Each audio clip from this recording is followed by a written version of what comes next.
A história do Barcelona está muito interligada com o que a gente pode chamar de DNA do clube, que não só passa pelo futebol jogado dentro de campo, né, atrativo, vistoso, ofensivo, como também pela aposta que o clube vem fazendo tradicionalmente aí em jovens das suas categorias de base, La Masia. Só que o Barcelona de vez em quando dá umas escorregadas, entra em algumas crises como a atual, que é uma crise administrativa e financeira, e isso faz com que os torcedores do Barça fiquem sonhando com alguém que possa vir e resgatar esse espírito do clube, esse DNA Barcelona. E hoje a gente vai destrinchar nesse vídeo então por que a chegada do Xavi causa tanta esperança, tanta comoção aí na torcida culé, e por que ele pode ser o cara certo para reestruturar o Barça e fazer o clube voltar a ser aí um gigante no cenário europeu, uma potência a nível de futebol mundial. Antes de você decidir continuar no vídeo, eu queria deixar claro que talvez ele seja um pouquinho longo, porque a gente vai voltar um pouco na história recente do Barcelona para entender de onde é que veio essa filosofia do clube e por que ela é tão importante pro sucesso dos blaugranas aí. E a gente volta então umas 5 décadas para trás para relembrar que a origem dessa filosofia atual do Barcelona vem do futebol holandês e do Ajax. Um técnico brilhante chamado Rinus Michels foi responsável por anos gloriosos do Ajax lá na Holanda e também depois por praticar o famoso futebol total com a seleção da Holanda naquela Copa de 74, que os holandeses seriam eliminados na final, perdendo a final para a Alemanha, né? E talvez até hoje o time da Holanda que perdeu seja mais lembrado do que o time da Alemanha que ganhou, porque às vezes o que marca mais a gente não é tanto o resultado, mas sim como o futebol foi jogado. E dentro daquele futebol total praticado no Ajax na Holanda, o maior símbolo que representava aquilo dentro de campo era o Johan Cruyff. Dentro de campo, jogando pelo Barcelona na década de 70, o Cruyff conseguiu fazer história porque ele tirou o Barcelona de uma fila de mais de 10 anos sem campeonato espanhol, mas sem ter assim investimentos pesados para contratar jogadores bons ali, não conseguiu transformar aquele Barcelona num esquadrão que fosse uma potência a nível europeu. O Barcelona já passava por dificuldades na década de 70, acredite se quiser. Mas tudo mudaria quando, depois de ele se aposentar, o Cruyff vira técnico e vai treinar o Barcelona em 1988, e aí a história vai ser diferente. Porque no Barcelona ele trouxe consigo uma nova filosofia que ele implementou no clube. Essa filosofia mostrava um futebol atraente, né, de protagonismo com a bola, de posse e de uma integração da forma de jogar que ia desde as categorias de base até o profissional. O Cruyff fez um trabalho de 8 anos como técnico do Barcelona e ele é até hoje o técnico mais longínquo da história do clube, o que mais durou no cargo. E o primeiro grande time da história do Barça aí foi chamado de Dream Team, né, o time dos sonhos, que contava com caras como Romário, Stoichkov, o Koeman, o Laudrup e o próprio Pep Guardiola. Esse time encantou tanto na época que em 94, 2 jogadores diferentes do Barcelona foram eleitos aí melhores do mundo, né? O Romário ganhou o prêmio de melhor do mundo da FIFA e o Stoichkov levou a bola de ouro. Pra vocês terem uma ideia de quão louco que é isso, é como se hoje, né, digamos no tempo atual aqui em 2021, o Lewandowski ganhasse a bola de ouro e o Thomas Müller levasse aquele FIFA The Best, manja, é um negócio fora da realidade assim. E naquele time dos sonhos do Barcelona, tenho certeza que tem um cara lá que você conhece muito bem, ele chama Pep Guardiola e foi um dos pivôs ali daquela equipe do Cruyff. O papel do Guardiola era jogar centralizado no meio campo e atuar como se fosse o maestro da equipe, o cara que organizava o jogo. E ele acabou se tornando a representação do Cruyff dentro de campo, o cara que adotou as ideias do Cruyff e conseguiu organizar a equipe ali dentro do gramado. Isso foi um aprendizado muito grande que o Guardiola teve e que ele jamais esqueceu. Daqui a pouco a gente vai chegar lá. Mas o Dream Team não era só futebol bonito que não dá resultado não, cara. Com o Cruyff eles levaram 11 títulos pra casa, incluindo 4 La Ligas consecutivas e o primeiro título de Champions League da história do Barcelona. Foi na temporada 91-92 que eles ganharam com um golaço de falta do Koeman na prorrogação, exatamente. Esse mesmo Koeman que recentemente foi demitido como treinador do Barcelona aí, né? As voltas que o mundo dá, mas o Koeman como jogador foi um grandioso zagueiro, né? O Cruyff era holandês, o Koeman, que fez o gol do título, era holandês. E por coincidência, essa final de Champions, o Barcelona jogou contra a Sampdoria, vestido de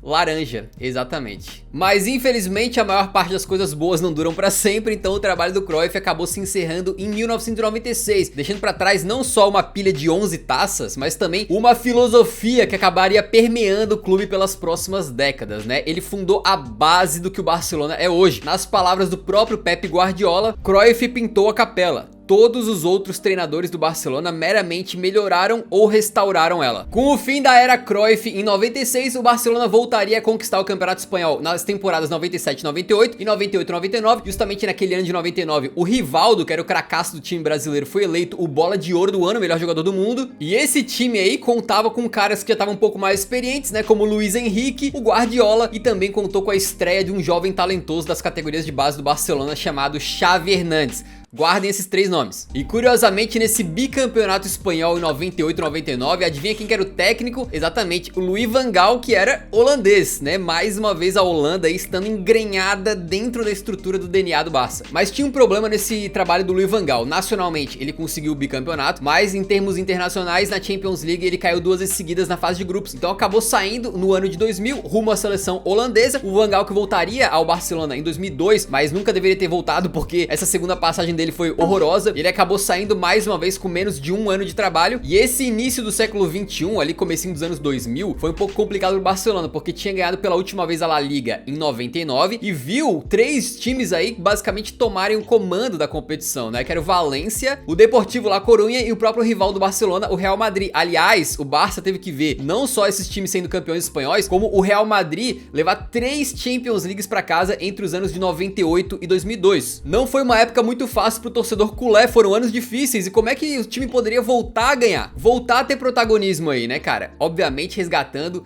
a filosofia e o DNA do clube. E eles foram conseguir isso aí através de um cara chamado Frank Rijkaard. Mais um holandês. O Rijkaard tinha uma mistura muito interessante, porque ele tinha jogado com o Cruyff e tinha sido treinado pelo Rinus Michels, lá o holandês do futebol total. Então ele é um cara que tinha um pouco daquela DNA do Barcelona já dentro do seu corpo, sem nunca ter jogado pelo Barça. E além disso, quando ele chega em 2003, vem acompanhado de uma contratação que eu acho que vocês lembram também, né? Um rapaz chamado Ronaldinho Gaúcho vinha do PSG. E na primeira temporada de 2003-2004, o Rijkaard não conseguiu ganhar nada com o Barcelona, mas ele tava fazendo um trabalho de reestruturação ali e os torcedores começaram a ficar empolgados porque ele vinha resgatando um pouco o futebol bonito, o futebol ofensivo, e tinham no Ronaldinho ali o grande cara que abriu os olhos de todo mundo, com atuações sensacionais junto de caras ali que depois viriam a marcar época na história do clube, né? Como o Xavi, o Puyol, o Valdés, o Eto'o, o Deco, além dos jovens Andrés Iniesta, que tinha estreado como profissional em 2002, e de um camaradinha chamado Lionel Messi, que estreou em 2004. Com um detalhe, o Luiz Henrique, que vai ser um personagem importante nessa história, não chegou a trabalhar diretamente com o Cruyff, mas ele trabalhou com o Louis van Gaal e depois fez 1 ano com o Rijkaard, se aposentando ao final da temporada 2003-2004. E o trabalho do Rijkaard acabou sendo muito bem sucedido, juntando ali o DNA do Barça, né, com grandes talentos que ele tinha em campo. Foram 5 títulos, incluindo o bicampeonato espanhol em 2004-5 e 5-6 e a segunda Champions League da história do clube em 2006, naquela vitória de 2-1 pra cima do Arsenal. O camisa 10 Ronaldinho era o carro-chefe daquela equipe, simbolizando numa pessoa só o futebol bonito que o Barcelona praticava. Ele acabou sendo eleito o melhor do mundo pela FIFA tanto em 2004 quanto em 2005. O Barcelona, sob o comando do Rijkaard, foi caindo de produção ali nos seus anos finais, assim como o próprio Ronaldinho caiu de produção, mas de qualquer maneira o Rijkaard conseguiu trazer títulos pro clube, resgatar essa filosofia aí, o DNA do Barcelona, e também foi muito importante para moldar o futebol de 3 caras que seriam pilares do melhor Barcelona de todos os tempos: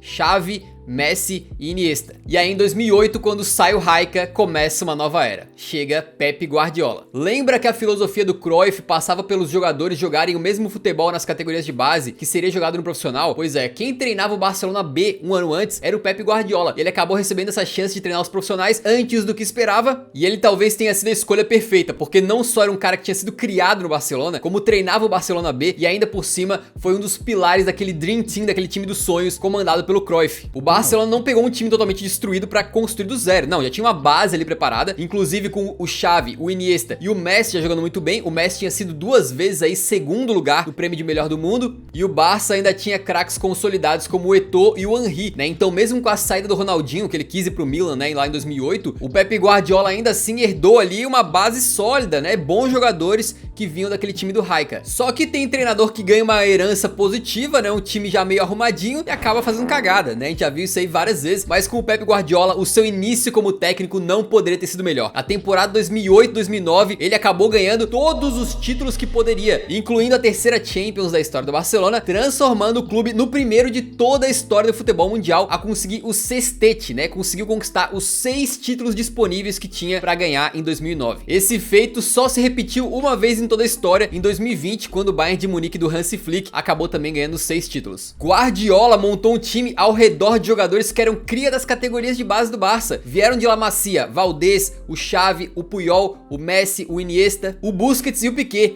E com esses jogadores, o Guardiola conseguiu montar um futebol maravilhoso dentro de campo, um time que controlava a posse e controlava os jogos, e que assim como no time do Cruyff tinha um cérebro dentro de campo, né, também no time do Guardiola esse cérebro existia. Por mais que Messi e Iniesta pudessem ser aí mais habilidosos, às vezes mais decisivos, principalmente o Messi, né? O Xavi era o cara que jogava mais pra trás, às vezes aparecendo menos, mas sendo o cara que organizava toda a equipe. Era um facilitador, a engrenagem que fazia tudo rodar perfeitamente. Então o Guardiola era o cérebro do time do Cruyff dentro de campo, e o Xavi era o cérebro do time do Guardiola. Então é quase como se o Xavi fosse o cérebro neto do Cruyff. Faz sentido, né? Faz sentido.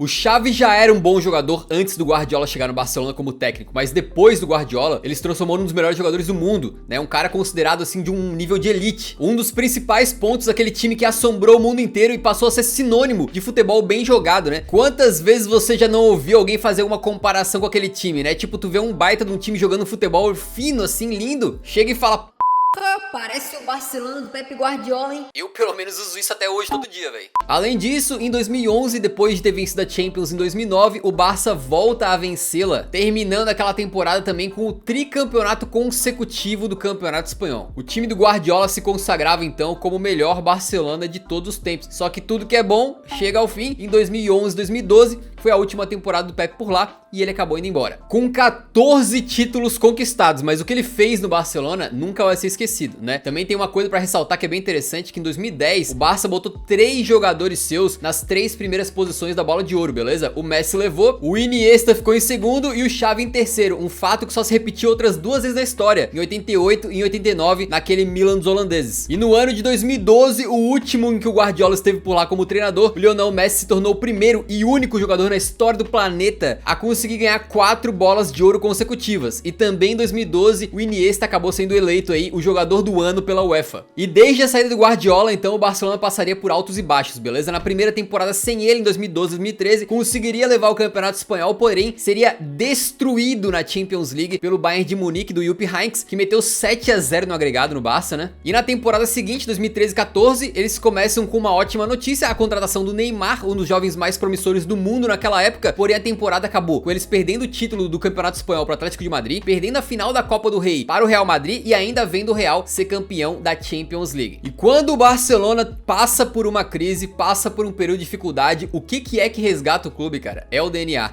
né? E eles foram atrás então de um novo técnico, que era o Luis Henrique. Ele que tinha jogado no Barça de 96 a 2004, que tinha atuado no time do Louis van Gaal e também no do Rijeka, que já tinha treinado o Barcelona B, como o Pep Guardiola tinha feito, mas indo até mais longe que o Pep, já tinha experiência de ter treinado o Celta e a Roma. O Luis Henrique chegou para a temporada 2014-2015 e com ele um dos maiores centroavantes da história do Barça, Luizito Soares, e ali o tridente estava formado: Soares, Messi e Neymar.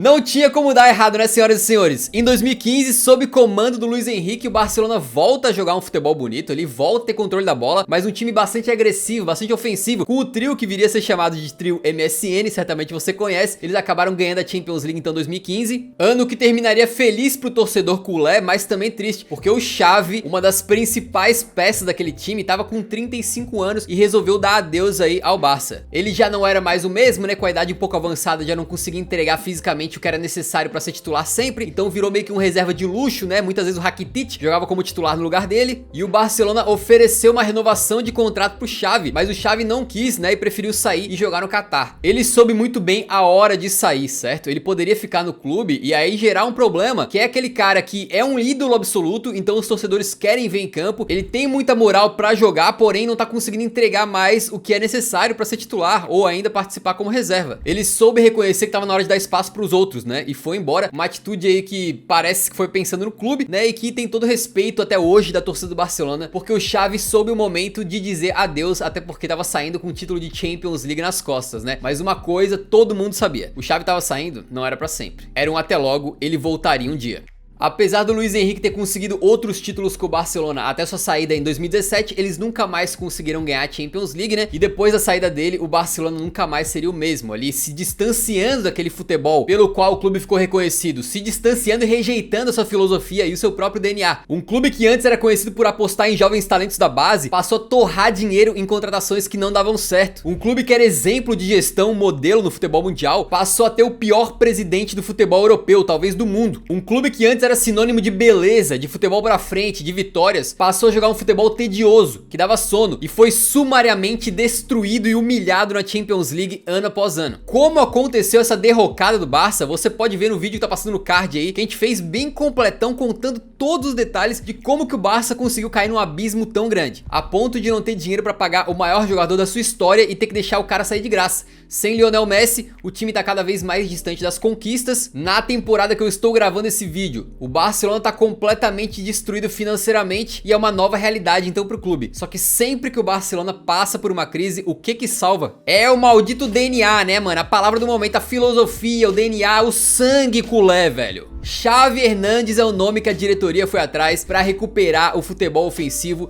e bonito do Barcelona. E ele não vem só por ser ídolo do Barça não, cara. Primeiramente, ele é um cara muitíssimo inteligente, né? Era dentro de campo e é fora de campo, treinando o Al Sadd do Qatar desde 2019. Ele já conseguiu levar 7 títulos para casa lá no Qatar. E eu não acompanho a Liga do Qatar, para ser bem sincero com vocês, mas se você for buscar melhores momentos do time do Xavi lá na Liga, cara, é um negócio impressionante. Eles jogam futebol bonito, metem muito gol e tem um lance ou outro que tu fala, caraca, parece o Barcelona do Pep Guardiola. Guardadas as devidas proporções. Então parece que o Xavi tem tudo pra ser o técnico que o Barcelona precisava, né? O cara que passou pelas mãos do Van Gaal, do Rijkaard, participou do melhor time da história do Barcelona, sendo uma das principais engrenagens naquele time do Pep Guardiola. Um gênio dentro de campo, que parece ser tão inteligente quanto fora dele. E que no Qatar, né, que não é muito parâmetro, mas no Qatar vem fazendo um ótimo trabalho como treinador também. Não é garantia que ele vai dar certo, mas se for pra apostar, eu diria que não teria nenhum nome melhor no planeta pra tentar resgatar o que o Barcelona é